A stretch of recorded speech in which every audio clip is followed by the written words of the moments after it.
Hi everyone, I'm Chris, welcome back to FRAG-MENTAL. Let's talk about the 10 most popular masculine fragrances and see how many of them I actually own.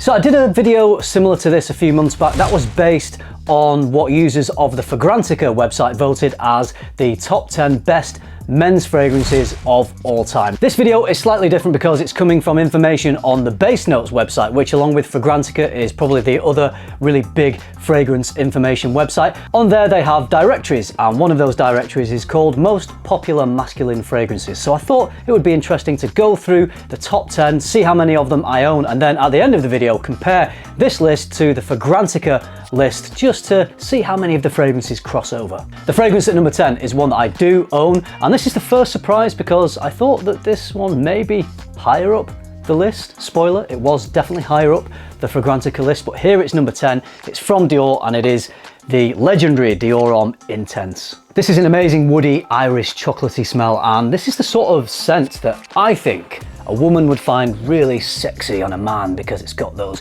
metrosexual vibes going on.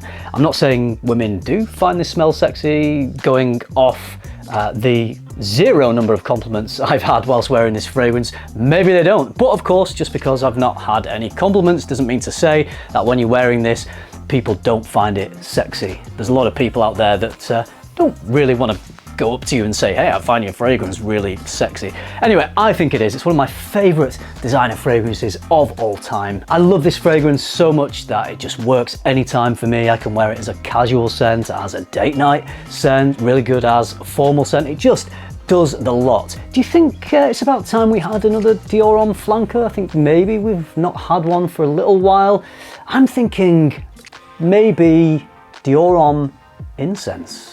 What do you think about that? Purely just to see the amount of confusion when people go into a store asking for Dior Homme Incense and not Intense, or vice versa. Seriously though, Dior Homme Incense? I think so. Let me know in the comments, what do you think? Dior Homme Incense, would you buy it? The fragrance at number 9 I don't own, partly because I own two flankers of this fragrance which I prefer to the original, although I do love the original, and even though I don't own this, I did steal a little bit of it once. I was in Lisbon in Portugal and I did that nightmare thing. I actually left where I was staying without spraying on a fragrance, and I'd got on the metro, I'd got into the centre of Lisbon, and suddenly I realised, and you start sweating, you start thinking, oh, what am I going to do? I'm not wearing a fragrance, I'm not going to get any compliments. Did you feel my anxiety here, guys? So I walked into a Sephora, and the first fragrance I saw there in front of me was Angel Men from Mugler, and I'd smelled it before, I knew I enjoyed the fragrance. I thought, well, I don't own this one, but I think I'll wear it, and Sephora don't mind you having a little spray. So I had more than a little spray. I had a very big spray, and I walked out onto the streets of Lisbon smelling of Amen. So even though I don't own it, I do have a really good scent memory. The two amazing flankers are Angel Men Pure Malt and Pure Havane. So we've got boozy whiskey note in here, we've got tobacco note in this one. These are absolutely stunning fragrances. Such a shame you can't buy them anymore. You could get them on eBay for high prices, but I bought them when they were still available, so I got these for pretty cheap. Stunners, prefer them both to the original. Maybe I'll get the original at some point. So the original is this very sweet, spicy coffee patchouli scent. Always reminds me of a sugary, milky cup of coffee, and smells quite similar to By Kilian's Intoxicated. Amen was released in 1996 and was a bit of a game changer because it was probably, I think, the first true gourmand fragrance to hit the designer shelves. So because of its importance in the history of designer fragrance, I think it definitely deserves a spot in this top 10, so I'm happy to see it here. At number 8 is another masculine classic, another game changer, and another one from Dior. This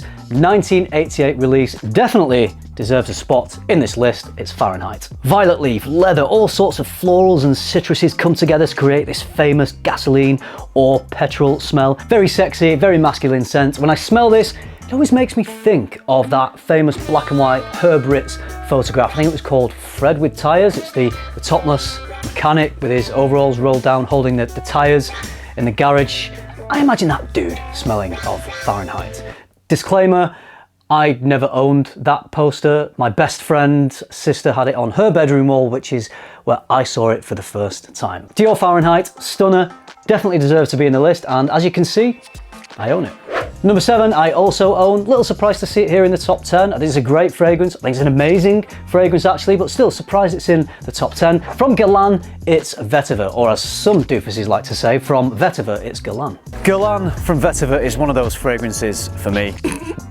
This is old school from the 60s, although I think it has had a few tweaks over the years. In fact, it was relaunched in the year 2000 with a few changes, but I think largely it's meant to smell pretty similar to what it always has done. Smoky woods contrasted with bright citruses, slightly soapy smell, even some tobacco, all smoothed out with a sweet tonka bean. Definitely has a vintage, classic sort of smell, though I wouldn't say it's dated. Whenever I smell Vetiver from Guerlian, I always think this is the sort of scent that Sean Connery's James Bond would have worn. It's Dior again at number 6, and I do own this one. This is probably the best-selling men's fragrance of all time. I don't have the numbers in front of me, but I think it might be. This is Sauvage, the EDT. Not everyone's cup of tea, but I really like it. Now, hear me out. I think the trick is don't overspray. Even though this is an EDT, it's a very strong fragrance, probably a stronger smell than the EDP or the parfum in terms of its projection. So I think you need to spray less than you would with most other fragrances. I wore this for the gym the other day, couple of pumps, and I had quite a nice, relatively subtle scent bubble around me. It's got its haters, but this is a list of the most popular fragrances, and with this being one of the best-selling men's fragrances of all time, I'd say it deserves its spot.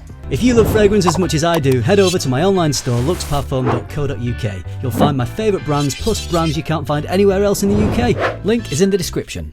3 Dior fragrances in the top 10. Where's Chanel, I hear you say? Well, right here at number 5, because their one and only entry in this list is Bleu de Chanel EDT, and it beats all the Diors. I'm cheating a little bit here. I don't actually own the EDT, which is the one that is in the list. This is the EDP. I also have the Parfum. I enjoy the EDT, but I don't really feel like it's necessary to own all 3 for me. Anyway, I think with the EDP and the Parfum, all my Bleu de Chanel bases are well and truly covered. Bright, refreshing citruses contrasted with woods and incense. Very mass appealing, clean, shower gel type of smell. Can't go wrong with Bleu de Chanel. Incredibly versatile, great quality. On its release, took the world by storm, so definitely deserves a spot in the top 10 most popular masculine fragrances of all time.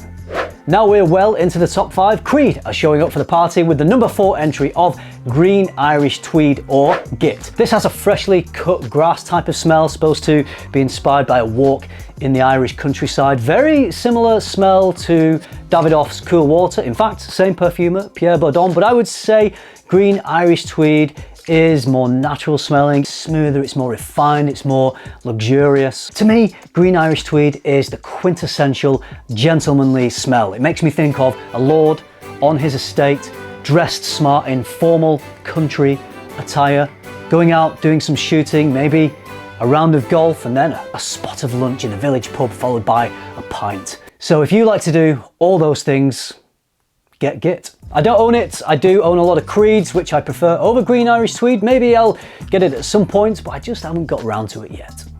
Number 3 is yet another game-changing titan of the world of men's fragrances. It's Terre. Very crisp, clean and bright, orangey smell, woods adding some weight and gravitas. Stone cold modern classic like Bleu de Chanel, it's incredibly versatile and mass appealing. Terre showing its quality in the number 3 spot.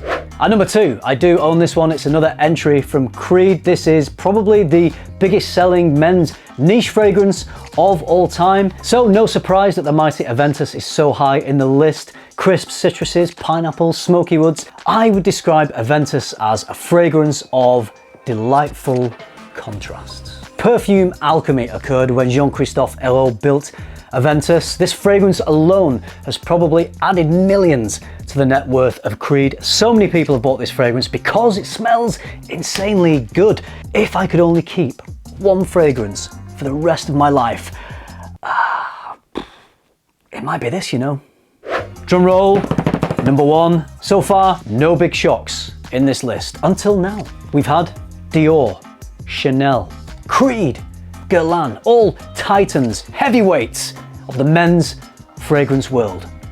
But the brand that tops off the list in the number 1 spot is Burberry with London.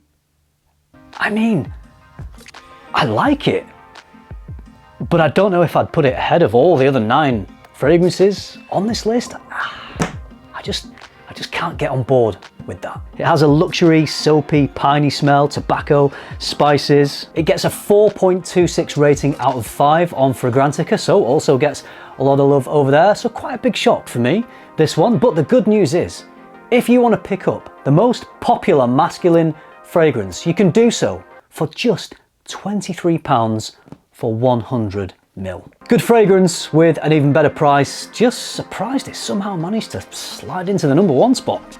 So there are the most popular masculine fragrances on base notes. Just to compare it to the Fragrantica version, there are 5 fragrances that cross over. The 5 fragrances from this list that are also on Fragrantica are Dior Intense, which came in at number 1 on the Fragrantica list, so opposite to this one where it was number 10. Also on the Fragrantica list were Bleu de Chanel, Fahrenheit, Terre, and Aventus. But the 5 fragrances that were on Fragrantica and not on this base notes list were Spice Bomb Extreme, Tom Ford's Oud Wood, Acre de Jo, Dior Homme Parfum, and La Nuit de l'Homme. So which of those 2 lists do you think best reflects the most popular fragrances? Overall, I think I gotta go with Fragrantica. There were less surprises on that one than there were in this list. A couple of unexpected ones on this one. If you want to see my video about the Fragrantica list, you can click that on the end screen. I will leave it there for you. I hope you enjoyed this video. If you're in the market for fragrances, if you're just getting started out, then